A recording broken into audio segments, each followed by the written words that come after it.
Memang mudah bagi seseorang untuk merasa hebat, untuk merasa besar, untuk merasa paling berkuasa saat ia dieluk-elukan, saat ia dikagumi, saat ia disanjung-sanjung. Orang bisa merasa paling hebat, paling besar, paling berkuasa. Tapi saat ia diremehkan, ia tidak dianggap, ia dikecilkan, dianggap tidak ada, sanggupkah ia tetap tersenyum, ia tetap menerima, ia tetap legowo? Tidak mudah.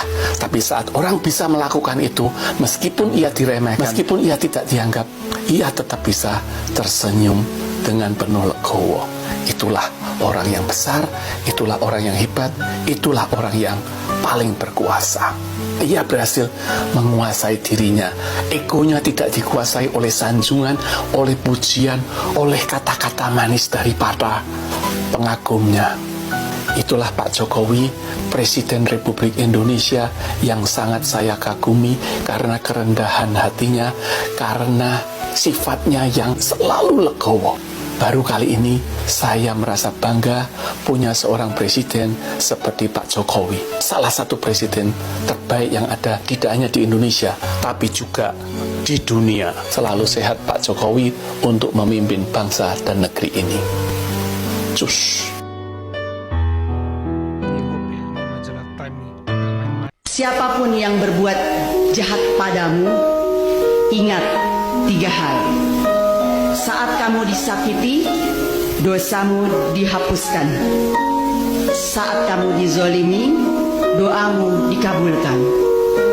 Saat kamu memaafkan, surgamu disiapkan. Kan? Ujung-ujungnya tetap salah geng Solo, tetap salah Pak Jokowi, tetap salah Mas Gibran. Jadi udah tahu dong, jelas ya, arah dari si perempuan ini tujuannya apa, ya kan? Untuk menggiring bahwa apa yang dilakukan adalah perbuatan geng Solo, perbuatan Pak Jokowi, perbuatan Gibran,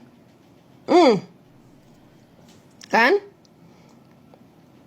Gak usah deh orang ahli hukum. Saya seorang yang tidak paham hukum ya, atau tidak paham politik lah gitu. Sudah memahami lah ini arah perempuan ini apa gitu. Dengan menyerang presiden, ya kan? Jadi udah paham gitu loh. Karena kan kalau diserang presiden pasti berasumsi masyarakat Indonesia, rakyat Indonesia, kita orang yang awam pasti berasumsi lengsernya presiden akan digantikan oleh Mas Gibran. Dan tertuduhnya adalah Mas Gibran. Padahal ini salah besar. Ya.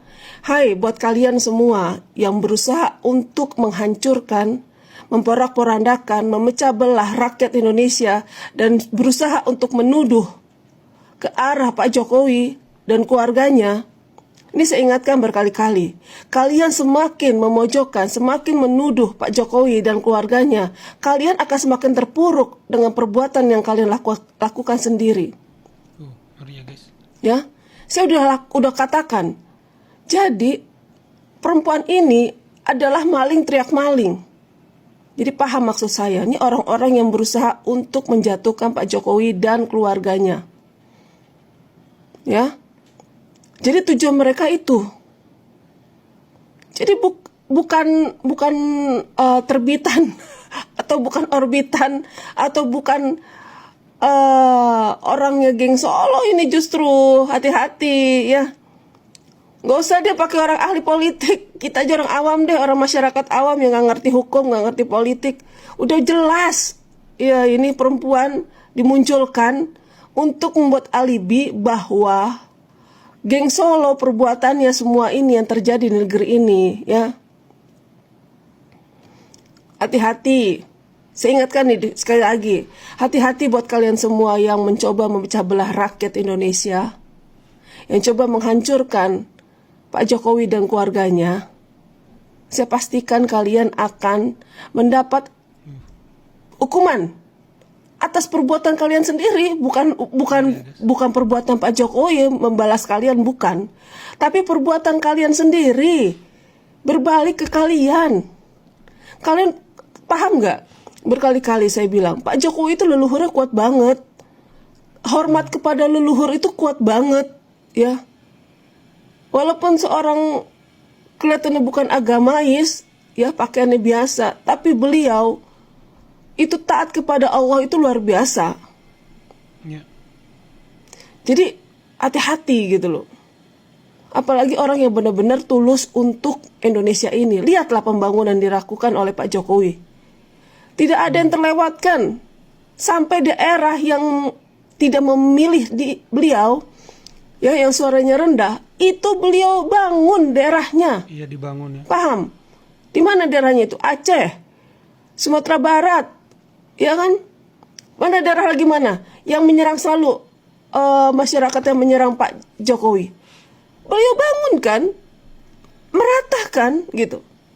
Jadi hati-hati nih kita rakyat Indonesia, masyarakat Indonesia. Tujuannya selalu apa? Selalu menyerang keluarga Pak Jokowi dan Pak Jokowi. Jadi kita semua jangan terpancing nih. Jangan terpancing orang-orang model begini yang saling serang, yang saling Benar ya, betul ya. Sebenarnya mereka satu geng, tahu nggak? Ya, Iya, saya mau tertawa aja melihat mereka ini sedang bikin drama. Untung bukan drama kolosal, ya kan? Kalau drama kolosal ada persilatan nanti lama-lama, ya kan? Karena apa? Dengan dukungan Anda semua, saya jadi semangat karena ada banyak orang-orang yang masih mendukung Bapak Jokowi. Bagaimanapun juga, Bapak Jokowi adalah mantan presiden yang saya katakan paling terbaik dibanding presiden-presiden yang lainnya. Begitu pula Anda juga banyak yang menyaksikan sendiri kerja keras Bapak Jokowi selama ini. Selama dia bertugas menjadi presiden, pekerjaannya itu sangat baik. Pekerjaannya itu sangat ditunggu-tunggu. Bagaimana tidak? Setiap kali Bapak Jokowi hadir di desa-desa mengadakan pidato-pidato, dia selalu memberi kenang-kenangan kepada masyarakatnya dengan cara memberi hadiah kepada masyarakat-masyarakat yang hadir di situ, dikasih tebak-tebakan supaya bisa menjawab dan mendapatkan hadiah. Itu ada satu cara yang bagus untuk menarik para auden-auden yang datang di situ. Jadi saya senang dengan cara Bapak Jokowi bergaul dengan masyarakatnya.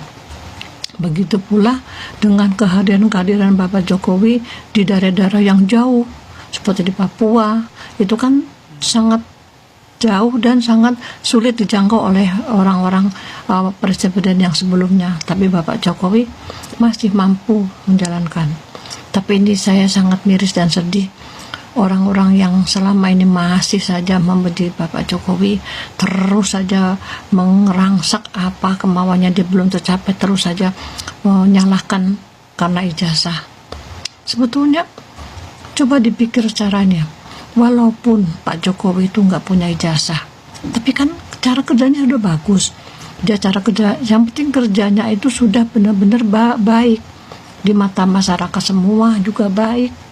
Sudah kerjanya nyata dari jalan-jalan yang dia bangun, dari jembatan yang dia bangun, dari gedung-gedung, dari segala macam kebutuhan masyarakat itu dipenuhi. Pasar juga dibangun. Itu kan menandakan bahwa Pak Jokowi benar-benar merakyat dan memikirkan masyarakat banyak. Ya, yang lebih parahnya belakangan muncul diksi dari mereka bahwa obat bagi bangsa ini adalah adili Jokowi. Ini kelewatan ya teman-teman. Masa obat bagi bangsa adili Jokowi? Emang Pak Jokowi ini mau diapain sih? Atas dasar apa sih? Gitu teman-teman ya kan.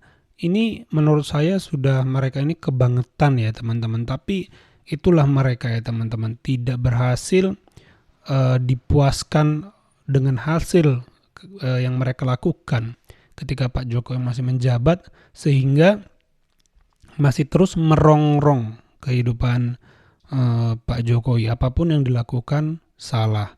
Pak Jokowi buka rumah sebagai tempat bertemu dengan rakyat yang ingin berfoto atau silaturahmi dengan dia juga salah. Demo Pak Jokowi juga yang disalahkan. Lama-lama ban motor kita pecah juga, ban motor mereka pecah juga salah Pak Jokowi. Ini kan sering dibilang apapun masalahnya yang salah Pak Jokowi. Ini menurut saya sebuah sikap memalukan ya, apalagi yang melontarkan diksi-diksi ini orang yang dianggap terpelajar ya. Menurut saya mereka malah mempertontonkan kepicikan diri mereka sendiri ya teman-teman. Betapa piciknya mereka dan betapa tidak luasnya perspektif mereka memandang kepemimpinan presiden di negara ini. Karena selalu salahnya Pak Jokowi, tidak bisa melihat sisi positifnya ya teman-teman ya.